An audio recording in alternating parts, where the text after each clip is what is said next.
नमस्कार दोस्तों। मेरा नाम है विजय कुमार। आप देख रहे हैं कॉमिक्स पिटारा चैनल को। तो चलिए दोस्तों, राज कॉमिक्स में ट्रेजेडी किंग गमराज की इस हास्य और मजेदार कॉमिक्स को शुरू करते हैं, जिसका नाम है पिलपिला लाला। आप देख सकते हैं इसका कवर पृष्ठ, जो कि कुछ इस तरह का है। ओके, तो चलिए इसकी शानदार स्टोरी को शुरू करते हैं। अगर जेल की दीवारें गुब्बारे की तरह पिलपिली होती तो जेल में बंद कैदियों के लिए ये कितनी अच्छी बात होती। अपनी इस कल्पना को खतरनाक चीनी जासूस ने साकार कर दिया था। यहाँ से जेल की दीवार को मैंने बाड़वा पापा स्प्रे से पिलपिला लाला कर दिया है। अब मैं इन पत्थरों को दाएं बाएं करके आराम से यहाँ से निकल सकता हूँ। अब फिर मचाऊंगा हंगामा। बाड़वा पापा जिंदाबाद। तो तू गमराज, तू यहाँ कैसे आ गया? अभी बताता हूँ। गमराज ने जवाब में पहले मारा मुक्का। धाड़। मैंने सपने में देखा था कि तू जेल के पिछवाड़े से फरार हो रहा है। ताड़। यहाँ आकर देखा तो तू सचमुच जेल तोड़कर भाग रहा है। लेकिन तू पत्थरों के बीच में से कैसे निकल आया, ये मुझे अभी तक समझ में नहीं आया। तो फिर मुझे बाद में पीट लेना गमराज, पहले मैं ये बात ही तुझे समझा देता हूँ।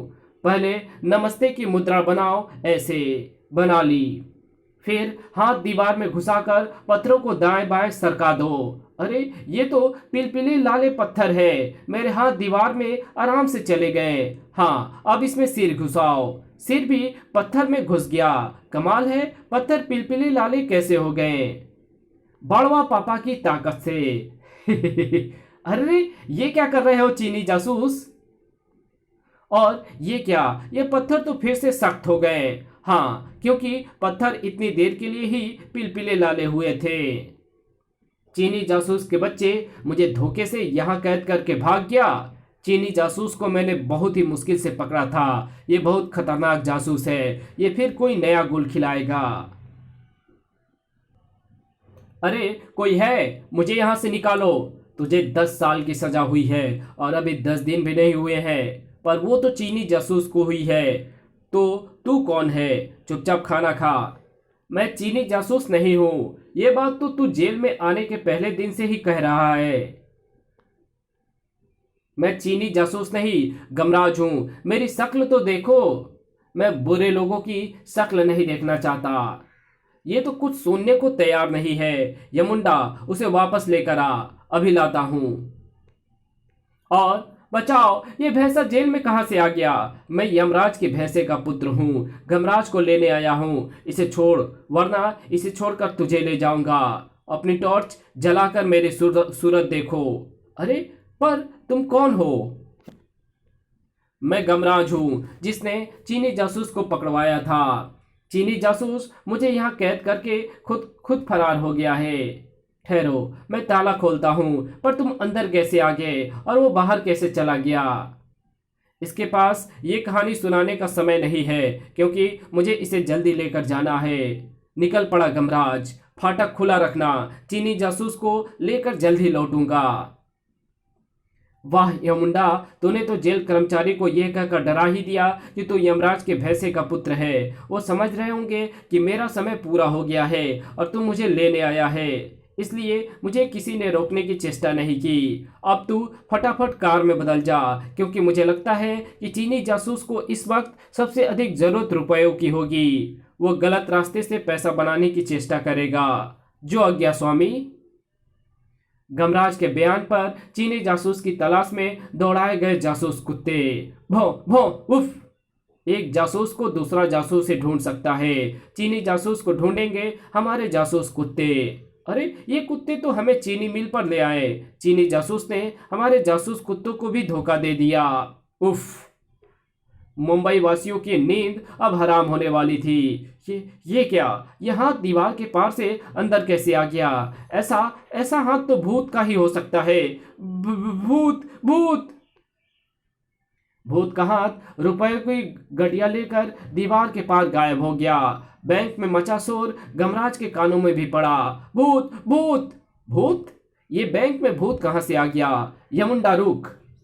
कहाँ है भूत? अंदर कैशियर के केबिन से नोटों की गड्डिया उठाकर दीवार में गायब हो गया। ओह, ये काम जरूर चीनी जासूस का ही है। रुपए चुराने के लिए उसने जरूर बैंक के पिछली दीवार को पिलपिला लाला बना दिया होगा। कमराज का सोचना बिल्कुल ठीक था। इस कंप्यूटरी हाथ से बैंक से रुपए चुराना कितना आसान रहा। थर्ड, जेल से भागते ही तूने अपनी हरकतें शुरू कर दी है, मगर गमराज के रहते तेरी एक ना चलेगी चीनी जासूस। इसलिए तो मैं पहले तुझे ही खत्म कर देना चाहता था, मगर तेरी किस्मत थी कि तू हर बार बचता चला गया। तड़ाक, पर तू मरेगा मेरे ही हाथों। ओह ओह नहीं, मैं गलत कह गया। मेरे हाथों नहीं, मेरे हाथों जेल में बनाए इस कंप्यूटराइज्ड हाथ से जो दिमाग से चलता है। धाड़ आ हिंदुस्तान में मुझे तेरे अलावा दूसरा कोई भी खतरा नजर नहीं आता। मैं जानता हूं कि हिंदुस्तान पर राज करना है तो पहले तुझे खत्म करना होगा। अरे, इसने तो मेरा गला दबोच लिया। अब यह हाथ तेरा काम तमाम कर देगा। जब तक तू मरेगा नहीं, ये तेरा गला नहीं छोड़ेगा, क्योंकि मैंने इसे ऐसा आदेश दे रखा है। मैं चला। यमुंडा, कार बनकर प्रकट हो। मेरी कार चुराकर मत ले जाना। आ ओह, तेरी कार। तू तो अब मर ही जाएगा गमराज। अब तू इस कार का क्या करेगा? इसे मैं ले जाता हूं। अरे, ये तो बिना एक्सीलेटर दिए ही चल पड़ी और बिना स्टीयरिंग के घुमाए ही मुड़ भी गई। वाह वाह वाह, ऐसी कंप्यूटराइज कार तो मेरे पास ही होनी चाहिए थी। मैंने जानबूझकर उसका ध्यान अपनी कार की तरफ दिलाया था, ताकि वो जहां भी जाए यमुंडा को उसका पता मालूम हो जाए। पर अब इस मुसीबत से कैसे छुटकारा मिले? ये तो मेरा गला दबा देगा। ओह, एक तरकीब है। चीने जासूस कह रहा था कि इसमें दिमाग भी है, जो किसी माइक्रोचिप के रूप में होगा, जिससे ये एक कंप्यूटर की तरह सोचता भी होगा। ठहरो ठहरो, मुकाबला बराबर वालों से होता है। पहले तुम मुझसे पंजा लड़ाओ। अगर मैं हार गया तो तुम मेरा गला दबा सकते हो। घमराज के कहने का असर हुआ। अरे वाह, हाथ पर मेरी चुनौती का असर हो गया। मैंने इसे चुनौती दी ही इसीलिए थी कि ये मेरा गला छोड़कर मुझसे पंजा लड़ाने के लिए तैयार हो गया। मेरी चाल कामयाब हो गई, क्योंकि इसमें सोचने के लिए दिमाग तो अवश्य है, मगर देखने के लिए आंखें नहीं है। अब मैं इसे पकड़कर आराम से इस पत्थर पर पटक कर तोड़ सकता हूँ। तड़ाक किर्र। चीनी जासूस यमुंडा कार की सवारी के मजे ले रहा था। वाह, इस कार में तो कुछ भी करने की जरूरत नहीं पड़ती। अपने आप ही जहां कहो वहां मुड़ जाती है। रेड लाइट पर अपने आप रुक जाती है। स्पीड ब्रेकर पर अपने आप धीमी हो जाती है। इसकी टेक्नोलॉजी चीन भेजनी पड़ेगी। यमुंडा, जल्दी आ और मुझे बता कि चीन जासूस को तूने कहाँ छोड़ा। अभी आया स्वामी। गमराज का आदेश सुनते ही यमुंडा को सारे काम छोड़कर सीधे गमराज के पास पहुंचना होता है। स्विंग। ओह, ये क्या? कार कहाँ गई? मैं सड़क पर आ गया। ये बस मुझे कुचल देगी। मुझे बचाएगा बड़वा पप्पा। बस चीनी जासूस के ऊपर से गुजर गई। यमुंडा, चीनी जासूस बस के नीचे आकर कुचल गया। यमुंडा, चीनी जासूस बस के नीचे आकर कुचला गया। मैं बच गया, क्योंकि मैंने बस को बना दिया है पिलपिली लाली। ये तो बस के नीचे आकर भी बच गया। स्वामी, बस को देखो। तेज हवा के झोंके में भारी भरकम बस उड़ गई और सवारियां वहीं पर गिर गई। कहीं इस शैतान ने भी उसे भी पिलपिला लाला तो नहीं बना दिया? पिलपिली लाली हो जाने के कारण बस हल्की हो गई और हल्का हवा का झोंका भी उसे उड़ा ले गया। चीनी जासूस काफी खतरनाक है यमुंडा, तू उसे 2-3 टकरे जड़कर रोक। मैं इस बस को वापस सड़क पर लाता हूँ, क्योंकि जल्द ही इसका पिलपिला लाला खत्म होगा तो ये पूरी ताकत एवं वजन के साथ जहां भी गिरेगा वहां तबाही फैला देगा। बस गुब्बारे की तरह उड़ गई। गमराज ने बस के टायरों की तरफ रस्सी का फंदा फेंका। फंदा टायर में फंस गया। अब मुझे इसे नीचे खींचना होगा। ये तो सचमुच बहुत हल्का है। चीनी जासूस भी देख चुका था गमराज को। ओह, गमराज पिलपिली लाली कर दी गई बस को वापस सड़क पर ला रहा है, जबकि मैं चाहता था कि बस पिलपिला लाना खत्म होने के बाद किसी बिल्डिंग की छत पर जोरों से गिरे ताकि उसकी धमक चीन तक भी पहुंचे और यहाँ मुंबई में चीनी जासूस का आतंक फैल जाए। ठीक उसी पल यमुंडा ने चीनी जासूस को जड़ी एक जोरदार टक्कर। धाड़!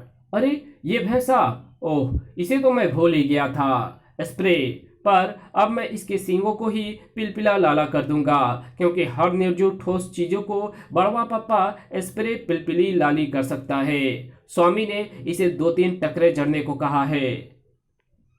इस बार यमुंडा ने जैसे ही चीनी जासूस को टक्कर जड़ी की, ओह ये क्या, मेरे सींग तो इसे लगे ही नहीं, ये तो पिलपिली लाले हो गए हैं। अब मैं तेरे पाँव के नीचे की सड़क को भी पिलपिला लाला कर दूंगा। यमुंडा सड़क पिलपिली लाली होने में से सड़क में धंस गया। आह! स्वामी, मैं क्या करूं? बस तो नीचे सड़क में आ लगी, लेकिन ये यमुंडा को क्या हुआ? समझा, तूने सड़क के उस हिस्से को पिलपिला लाला कर दिया जहां यमुंडा खड़ा था। यमुंडा, तू गायब हो जा। स्वामी, इसने मेरे सींग भी पिलपिले लाले कर दिए। अब मैं मार मार कर इसे पिलपिला लाला कर दूंगा। धाड़! यहां से सड़क है पिलपिली लाली, ये मैं हुआ गायब। ये तो सड़क को पिलपिला लाला करके निकल गया। गमराज ने भी चीनी जासूस के पीछे सड़क के उस पिलपिले हिस्से में उतरने के लिए लगाई छलांग, लेकिन धाड़! ओह, सड़क का पिलपिला लाला खत्म हो गया। अब वो फिर से कठोर हो गई है। अच्छा हुआ मैं सड़क के ऊपर ही गिरा, कहीं मैं सड़क में उतर जाता तो शायद बीच में ही सड़क के कठोर हो जाने पर उसमें फंस जाता। वो कोई जादूगर था जो सड़क में घुसकर गायब हो गया। चीनी जासूस तो हाथ नहीं लगा, पर लूटे गए रुपए तो मिल गए। गमराज ने लूट का माल तो बचा लिया। इस कहानी को यही खत्म करते हैं। इसके आगे कहानी पढ़ेंगे इसके पार्ट 2 में, तो मिलते हैं इसके दूसरे पार्ट में। तब तक के लिए बाय। वीडियो अच्छी लगी तो इस वीडियो को लाइक कर देना, चैनल पे नए हो तो चैनल को सब्सक्राइब कर बेल आइकन को जरूर प्रेस कर देना, और जहां इस वीडियो की जरूरत हो वहां इसको शेयर जरूर कर देना। Thanks for watching my videos. मिलते हैं आपसे इसके दूसरे पार्ट में, तब तक के लिए बाय।